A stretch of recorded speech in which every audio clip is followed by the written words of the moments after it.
L'avenir que nous voulons commande de ne laisser personne de côté face aux défis que sont la paix et la sécurité, la réduction des inégalités, l'éradication de la pauvreté, la justice et l'équité.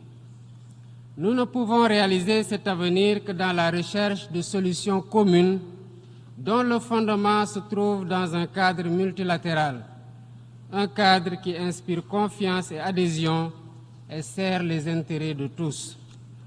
Autrement, il continuera à susciter la méfiance des uns et la défiance des autres et de perdre ainsi la crédibilité et la légitimité attachées à son autorité. À ce propos, j'aimerais partager avec vous 4 observations.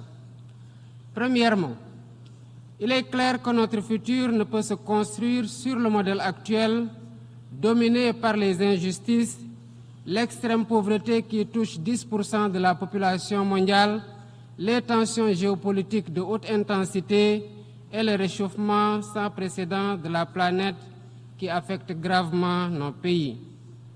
Le constat est alarmant et comme le soulignent les rapports du secrétaire général de l'ONU, si les tendances actuelles se maintiennent, 575 millions de personnes vivront encore dans l'extrême pauvreté d'ici 2030, ce qui va entraver davantage tout espoir de développement durable.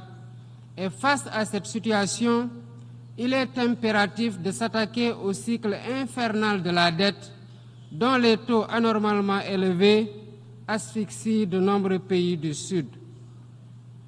Ce système d'inéquité que souligne le récent rapport de la CNUSED constitue une entrave croissante à la prospérité mondiale, en particulier dans les pays en développement, dont les taux d'emprunt sont 2 à 12 fois supérieurs à ceux appliqués aux pays développés.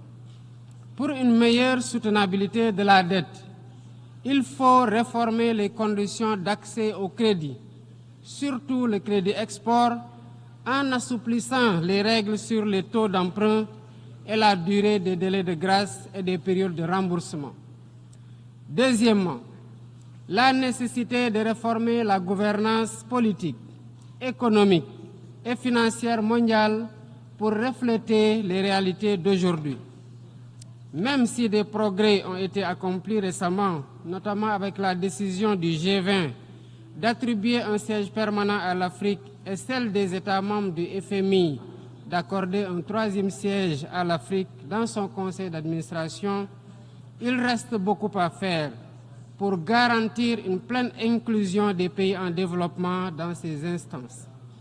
Troisièmement, il est impératif de renforcer les actions en faveur de l'éducation, de la formation professionnelle et technique pour lutter contre l'ignorance et l'endoctrinement et doter les jeunes de métiers et de moyens d'épanouissement. Un tel investissement contribuera à lutter contre les inégalités et à la réalisation des objectifs de développement durable. Il est donc plus qu'urgent d'accélérer la mise en œuvre du plan de relance des ODD, initié par le secrétaire général. Quatrièmement, il est essentiel d'investir davantage dans la connectivité et la digitalisation, par le renforcement des infrastructures numériques, l'innovation et le soutien à l'industrie créative des jeunes sur qui repose l'avenir. Nous devons offrir aux jeunes les moyens de se former, de réussir et de s'épanouir. Ils doivent être au cœur de nos actions et associés dans la gestion et les prises de décision en tant que vecteurs de paix et acteurs de développement. Je vous remercie de votre aimable attention.